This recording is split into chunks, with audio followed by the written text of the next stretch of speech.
Namaste, viewers. Welcome to Jaipur Dialogue USA. And today we are going to talk about the almost breakdown of a US Israel relationship because of the current Hamas attack that has happened on the Yom Kippur day, the Shabbat, where the Jews celebrate in Israel. Now, this is very tragic development. ये जो हुआ है, can I start again? Wanted to do it in Hindi. Sorry, guys. Starting from 37 seconds. नमस्ते viewers, आप लोगों का स्वागत है हमारे शो पे, जयपुर डायलॉग के शो पे। आज हम चर्चा करेंगे जो हमास का जो अटैक हुआ है इजराइल पे। काफी बर्बरता से उन्होंने हमला किया है। हजारों लोग मरे हैं, 100 से ज्यादा लोग इजरायली आर्मी के मरे हैं और हजारों हमास के लोग मरे हैं, पैलेस्टीनियन लोग मरे हैं, बहुत से लोग घायल हुए हैं। लेकिन एक सवाल ये उठता है कि इजराइल का और यूएस के रिलेशनशिप के बावजूद ये इजराइल को हर बार सहना क्यों पड़ता है, और क्या इस समस्या का निदान है या नहीं है। तो आप सबों को जानते हैं, आप सब इस बात को जानते हैं कि इजराइल और अमेरिका का एक, जो अंग्रेजी में कहते हैं, स्पेशल रिलेशनशिप है। और उस स्पेशल रिलेशनशिप में काफी दरारें आई हैं फॉर पॉलिटिकल, राजनीतिक और डेमोक्रेटिक कारण की वजह से। मैं आपको इसके बारे में बताता हूं।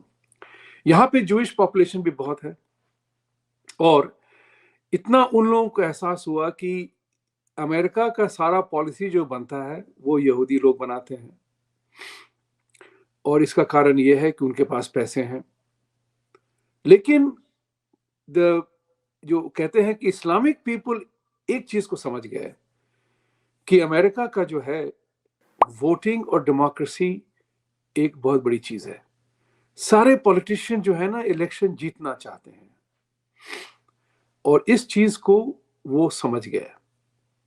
आप देखेंगे अमेरिका में अभी इस्लामिक प्रभुता बहुत बढ़ रही है, और उसके कारण क्या हो रहा है कि अमेरिका की फॉरेन पॉलिसी जो इजराइल को लेके है उसमें थोड़ी सी मध्यता आ रही है, चेंज हो रहा है। उस चेंज होने के कारण पॉलिटिकल क्लाउड ज्यादा बढ़ गया है। यूनिवर्सिटीज में आप देखेंगे the Arabic, Muslims and Islamic people are asserting themselves. वो अपना भाव जमा रहे हैं।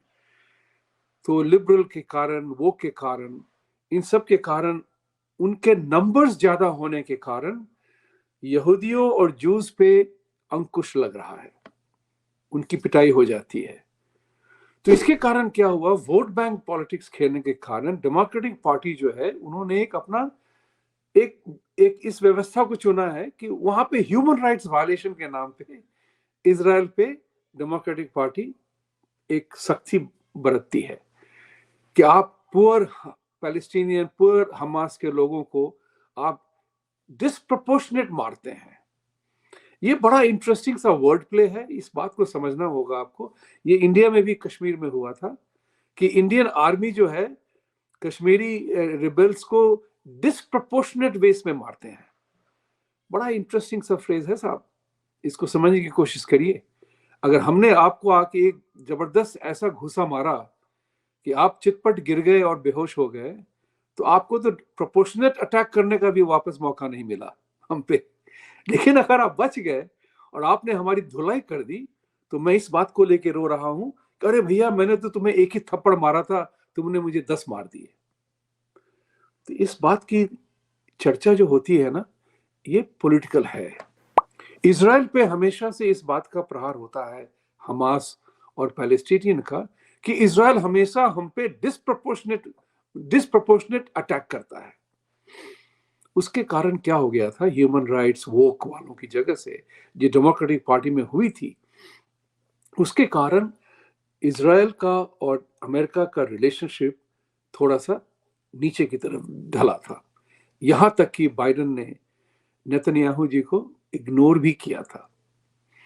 तो ये बहुत बड़ी बात है। उसके बाद से इजराइल भी थोड़ा सॉफ्ट हो गया अमेरिका की तरफ से, लेकिन बिना अमेरिका के सपोर्ट के इजराइल पूरी तरह से लड़ भी नहीं सकता है। ये बहुत बड़ी बात है। इस बात को याद रखते हुए आपने देखा होगा कि इसमें जब बाइडेन एडमिनिस्ट्रेशन ने जब ईरान को $6 बिलियन रिलीज किया, तो उनके डिपार्टमेंट की भी एक स्टडी थी जिसमें चर्चा हुई थी कि इसका असर पड़ सकता है कि उनको पैसे मिलेंगे तो हमास अटैक करेगा, लेकिन फिर भी उन्होंने दे दिए पैसे।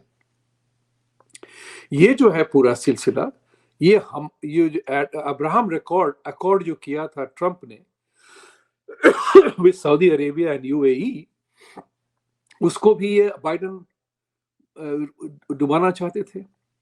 इसीलिए उन्होंने सऊदी अरेबिया को बहुत अनुचित शब्दों से डिस्क्राइब किया था, लेकिन फिर गए और तेल के कारण फिर गए सऊदी अरेबिया, जहां की एमबीएस ने उनको इग्नोर कर दिया।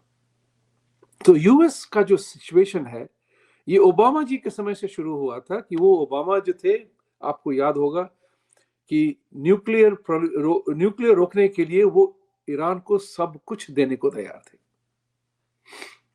वो पॉलिटिकल मूव सब एमबीएस को रोकने के लिए था या ईरान को कुछ देने के लिए था, ये तो मैं आपके ऊपर छोड़ता हूं, लेकिन इतना जरूर कहूंगा कि ये दोहरी चाल खेली गई थी।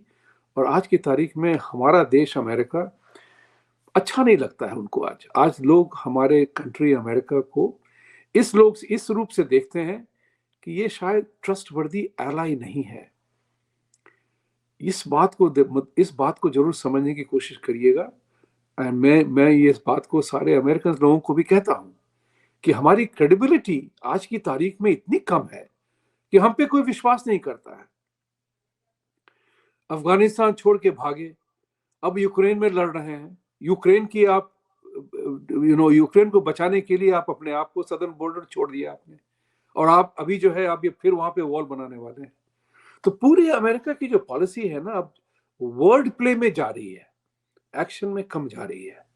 क्योंकि अगर आपको पता था, बाइडेन एडमिनिस्ट्रेशन को ये पता था कि $6 बिलियन देने से उसके 2-4 दिन बाद ही ये सारा हादसा हुआ है, तो इसमें अमेरिका की फेलियर है। और मैं अपने एज एन अमेरिकन में ये कहूंगा कि America fail to deliver to Israel.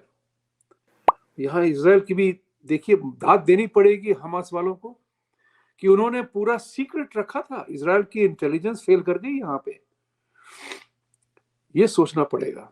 दूसरी बात ये भी है कि ये जो हादसे होते हैं, इस समस्या का सुझाव है।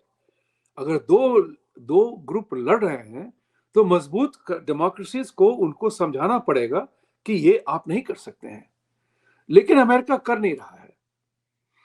अमेरिका इजराइल को भाषण देता है ह्यूमन राइट्स पे, लेकिन जब हमास ह्यूमन राइट्स वायलेट करता है तो उनकी वो फ्रीडम फाइटर्स हो जाते हैं। तो डेमोक्रेसीज पे आज ये चैलेंज है कि जिस तरह से आपके ही टूल्स लेकर के एक्सट्रीमिज्म धर्म के नाम पे होता है, तो आप उसको कैसे अटेंड करेंगे? आज कोई इस बात को मान नहीं रहा है और आगे उसको सुधारने का प्रयास भी नहीं कर रहा है। हम जो है यहाँ पे फोबिया की बात करते हैं, इस्लामोफोबिया की बात करते हैं, लेकिन वो फोबिया है क्यों, इस पे कोई चर्चा नहीं करता। तो इस बात को मानते हुए अमेरिका को ये मानना पड़ेगा, और हम इस बात की चर्चा करेंगे साहब, यहाँ के सेनेटर्स हो या कांग्रेसमैन हो, कि अगर टेररिज्म को रोकना है, चाहे वो रिलीजियस टेररिज्म हो, एक्सट्रीमिस्ट टेररिज्म हो, इको टेररिज्म हो, तो आपको उस पर सीधा ध्यान देना पड़ेगा।